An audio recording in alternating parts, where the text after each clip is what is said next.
Hello बच्चों, कैसे हो आप लोग। आशा करता हूं कि मां शारदे की कृपा से आप सभी स्वस्थ होंगे और मस्त होंगे, है ना बच्चों। तो चलिए बच्चों, आगे क्लास को स्टार्ट करते हैं। कल की क्लास में मैंने मेल रिप्रोडक्टिव सिस्टम के बारे में बात किया था कि क्या होते हैं मेल रिप्रोडक्टिव सिस्टम और कितने सारे उसके पार्ट्स होते हैं, प्राइमरी सेक्स ऑर्गन क्या होता है और सेकेंडरी सेक्स ऑर्गन क्या होता है।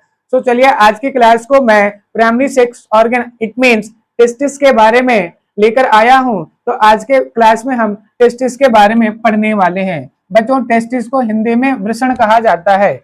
ओके बेटा, टेस्टिस क्या होते हैं, हमारा मेल गेमेटोफाइट होता है, इसी के अंदर पर गैमीट इट मींस स्पर्म का क्या होना है, प्रोडक्शन होना है। ओके बच्चों, तो सबसे पहले टेस्टिस की कैरेक्टरिस्टिक्स को डिस्कस करते हैं कि क्या क्या उसके फीचर्स होते हैं। बच्चों, मेल जो क्या होते हैं सेक्स ऑर्गन्स होते हैं, उसमें क्या होता है, वन पेयर, एक जोड़ी टेस्टिस पाया जाता है। कितना जोड़ी टेस्टिस पाया जाता है, एक जोड़ी टेस्टिस पाया जाता है। और ये होता कहां पर है बेटा, आउटसाइड एब्डोमिनल कैविटी। जो हमारे एब्डोमिनल कैविटी होता है उसी के जस्ट क्या है, आउटसाइड बाहर प्रेजेंस होते हैं। ओके, पेल्विक रीजन के आसपास प्रेजेंस होता है, पेल्विक गर्डल्स के जस्ट नीचे पर। ओके, क्या होता है बेटा, ये क्या होते हैं, जो हमारा टेस्टिस होता है वो क्या होता है, पाउच लाइक स्ट्रक्चर से क्या होता है, कवर्ड होता है। स्किन की बनी एक पाउच लाइक स्ट्रक्चर है, बैग लाइक स्ट्रक्चर है, जिसमें क्या होता है, कवर्ड होता है, जिसको क्या कहते हैं बच्चों, स्क्रोटम बोला जाता है। ओके, नाउ क्या करता है, स्क्रोटम का काम क्या होता है, वो क्या करता है, आपकी जो टेम्परेचर होता है उसको लो करके रखता है। नॉर्मल टेम्परेचर से क्या करता है, हमारा जो टेस्टिस का टेम्परेचर उसको लो करता है। ऐसा करने पर क्या फायदा होगा बेटा, ऐसा करने पर क्या होता है, स्पर्म का प्रोडक्शन इजिली होता है, अच्छे से होगा। ओके, अगर आपको स्पर्म का प्रोडक्शन करना है तो नॉर्मल बॉडी टेम्परेचर से 2.5 डिग्री सेल्सियस क्या होनी चाहिए, टेस्टिस का जो क्या होता है टेम्परेचर होता है वो कम होनी चाहिए, तो फिर क्या होगा, स्पर्म का प्रोडक्शन होता है। ओके बच्चों, और आगे बात करते हैं किस पर, शेप पर। टेस्टिस का शेप कैसा होता है बेटा, टेस्टिस का शेप जो होता है वो ओवल शेप का होता है, अंडाकार होता है। ओके, क्लियर है कि नहीं है। चलिए सर जी बता दीजिए साइज कितना होता है। तो बेटा, टेस्टिस का जो साइज होता है उसका जो क्या होता है, विड्थ जो होता है, चौड़ाई जो होता है वो कितना होता है, 2 से 3 सेंटीमीटर चौड़ा होता है। ओके, अगर मैं लेंथ लंबाई की बात करूं तो वो 4 से 5 सेंटीमीटर क्या हो सकता है, लंबा हो सकता है। ओके बच्चों, एक्चुअल में ऐसा होता है ना अंडाकार, तो बताइए लेंथ ज्यादा होता है ना, और चौड़ाई कैसे होगी, विड्थ कैसा होगा, कम होता है। तो विड्थ कितना होगा, 2 से 3 सेंटीमीटर, और 4 से 5 सेंटीमीटर क्या होता है, उसका लंबाई होता है, लेंथ होता है। ओके, और क्या होता है सर जी, क्या होता है, कवर्ड होता है बेटा, एक डेंस कवरिंग क्या होता है, टेस्टिस क्या होता है, चारों तरफ से क्या है, एक डेंस कवर से क्या होता है, कवरिंग होता है, जो किसका बना होता है बेटा, जिसको जो बना होता है स्किन का है, लेकिन नाम क्या बोलते हैं उसको, ट्यूनिका एल्बोजिनिया, याद रखिएगा, ट्यूनिका एल्बोजिनिया से कवर्ड होता है कौन, टेस्टिस, वृषण। ओके, और क्या होता है बेटा, इसमें बहुत सारे कंपार्टमेंट्स पाए जाते हैं। जरा इसको देखिए, इस स्ट्रक्चर को देखिए। ओके, इस स्ट्रक्चर में क्या होता है, देखिए बहुत सारे कंपार्टमेंट्स पाए जा रहे हैं। ओके, ये कितने कंपार्टमेंट एक टेस्टिस के अंदर हो सकता है बच्चों, ये जो कंपार्टमेंट्स होते हैं ये लगभग 250 हो सकते हैं। कंफर्म कर लीजिए, है कि नहीं, यहाँ से 250 कंपार्टमेंट मैक्सिमम हो सकता है किसी भी एक टेस्टिस के अंदर। ओके, क्लियर है कि नहीं है बेटा, आनी चाहिए आपको, है कि नहीं।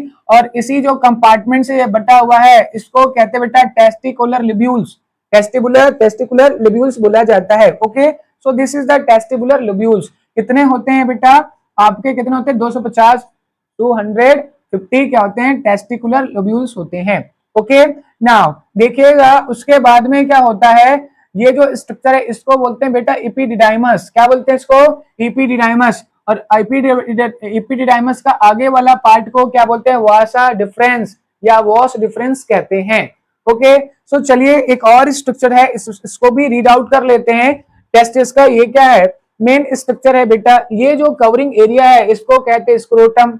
ओके, स्क्रोटम के अंदर पर क्या होता है, ये जो दिख रहा है ना आपको एक डेंस कवरिंग, आ रही बात समझ में। ये डेंस कवरिंग क्या होगी, ट्यूनिका एल्बोजिनिया का होगा। उसके अंदर पर देख रहे हैं आप लोग कंपार्टमेंट ऐसे 250 होंगे। अब ध्यान से देखिएगा, ठीक है, आपका जो क्या था, ईच लोब्यूल्स दिख रहा है, ये बहुत सारे लोब्यूल्स हैं, इसमें से देखिएगा ये वाला लोब्यूल्स दिख रहा है आपको, इसमें क्या है, एक क्या है, ऐसी ट्यूब लाइक स्ट्रक्चर दिख रहा होगा, है कि नहीं, जस्ट लाइक दैट, ऐसा ट्यूब लाइक स्ट्रक्चर दिख रहा है कि नहीं दिख रहा है आप लोगों को, इस टाइप का ट्यूब लाइक स्ट्रक्चर दिख रहा है कि नहीं दिख रहा है, ठीक है। और इसी ट्यूब लाइक स्ट्रक्चर का नाम क्या है बच्चों, सेमनीफेरस ट्यूब्यूल्स, क्या नाम है, सेमनीफेरस ट्यूब्यूल्स नाम है। इसी का तो सबसे बड़ा रोल होता है किसमें, टेस्टिस के अंदर। ओके बच्चों, सेमनीफेरस ट्यूब्यूल्स को अगर मैं कट कर दूं तो वो दिखेगा कैसे, टीएस स्ट्रक्चर की कटिंग, टीएस कटिंग में क्या होगा, अगर टीएस स्ट्रक्चर की बात करूं तो सेमनीफेरस ट्यूब्यूल बेटा कुछ इस टाइप का दिखता है। ओके, इसमें 2 टाइप्स की सेल्स होते हैं, 2 टाइप की सेल्स दिख रहा होगा आपको। ओके, एक है बेटा कॉलम जैसे सेल्स दिख रहे हैं, और एक क्या है आपका सिंपल स्क्वैमस सेल दिख रहे हैं। ओके, क्लियर है कि नहीं है। तो सिंपल टाइप के और कॉलमनार टाइप के सेल दिख रहे हैं बेटा, ये जो जर्म सेल्स होते हैं, ये जो जर्म सेल होते हैं ये बनाते हैं बेटा स्पर्म, क्या बनाते हैं, स्पर्म। तो सेमनीफेरस ट्यूब्यूल्स के जो क्या होते हैं, जर्म सेल्स जो दिख रहे हैं, जो सिंपल स्क्वैमस टाइप्स के हैं, यही क्या करता है मेरे बच्चों, स्पर्म का प्रोडक्शन करता है। तो सर ये कॉलमनार सेल क्या करता है, ये कॉलम जैसे दिख रहे हैं सेल, क्या काम करेगा बच्चों, इसका काम क्या होता है, ठीक है, नरिशमेंट प्रोवाइड करना। ये जो स्पर्म बनाएगा, ठीक है, ये सेल जो स्पर्म बनाने वाला है उसको नरिशमेंट पोषण प्रदान करता है, कौन करता है बेटा, कॉलमनार सेल। और इसका नाम क्या है बेटा, सरटोली सेल कहते हैं, क्या बोलते हैं इसको, सरटोली सेल कहते हैं, क्या बोलते हैं इसको, सरटोली सेल कहते हैं। ओके बच्चों, तो चलिए आगे देखते हैं टीएस स्ट्रक्चर ऑफ टेस्टिस। तो चलिए बच्चों आगे देखते हैं टीएस स्ट्रक्चर ऑफ टेस्टिस, कि टीएस स्ट्रक्चर देखने पर टीएस पर क्या होगी, जो आपका टेस्टिस का दिखता है बच्चों, टीएस स्ट्रक्चर पर कुछ ऐसा दिखेगा। ओके, सो दिख रहा होगा आपको, ये ऐसी साइज रहेगा, ठीक है, ओवल शेप का रहेगा, और उसमें क्या होते हैं देख रहे हैं बेटा, बाहर में ब्लड वेसल्स और कुछ क्या है, लैडिंग सेल्स प्रेजेंस होते हैं, कौन सी सेल, लैडिक सेल प्रेजेंस होते हैं। बच्चों ये जो लैडिक सेल है इसका बहुत बड़ा रोल है, क्योंकि ये जो लैडिक सेल है बेटा, यही क्या करते हैं, सेक्स हार्मोन रिलीज करते हैं, कौन से हार्मोन, सेक्स हार्मोन रिलीज करते हैं। ओके, कौन सी हार्मोन को क्या कहते हैं, सेक्स हार्मोन। बच्चों टेस्टोस्टेरोन हार्मोन्स भी कहां से सिक्रीट होते हैं बच्चों, मतलब कंबाइनली क्या होते हैं, जितने भी स्टेरॉइड सेक्स हार्मोन्स होते हैं उसको एक साथ क्या बोला जाता है, एंड्रोजन हार्मोन, सेक्स हार्मोन बोला जाता है। ओके बच्चों, तो इसमें इंक्लूड होगी कौन सा, testosterone hormone secreted by Leydig cell. Okay बच्चों, तो अच्छे से याद रखना, टेस्टोस्टेरोन हार्मोन को सिक्रीट कौन करता है, लैडिक सेल। ओके, जिसके कारण से क्या होता है, आप लोगों में सेकेंडरी ग्रोथ होता है। सेकेंडरी सेक्स कैरेक्टर क्या होता है, सेक्सुअल कैरेक्टर क्या होता है, अपीयरेंस होता है, कौन से हार्मोन के कारण से, टेस्टोस्टेरोन हार्मोन्स के कारण से ही क्या होता है, सेकेंडरी सेक्स कैरेक्टर दिखाई देते हैं। ओके, तो अच्छे से याद रखना, क्लियर है कि नहीं है, ठीक है। और क्या होता है बेटा, ये जो दिख रहे हैं स्ट्रक्चर, ये क्या है, आपके जर्म सेल हैं। इसके बाद क्या बनता है, स्पर्मेटोगोनियम पहली स्टेज होगा जो जर्म सेल बनाएगा, उसके बाद में प्राइमरी स्पर्मेटोसाइड, फिर सेकेंडरी स्पर्मेटोसाइड बनाएगा, और फाइनली स्पर्मेटिड, और स्पर्मेटिड के बाद क्या बन जाता है, स्पर्म बन जाता है मेरे बच्चों। ठीक है, तो आज की क्लास में बस इतना ही रहेगा बच्चों, आगे की क्लास में हम बताएंगे फीमेल रिप्रोडक्टिव सिस्टम और उसके पार्ट्स के बारे में। सो प्लीज बच्चों, अगर कोई नए हो और पहली बार देख रहे हो तो प्लीज चैनल को सब्सक्राइब करें, लाइक करें बच्चों, और अगर कुछ समझ में ना आए तो प्लीज कमेंट पास कीजिए। Okay, thank you.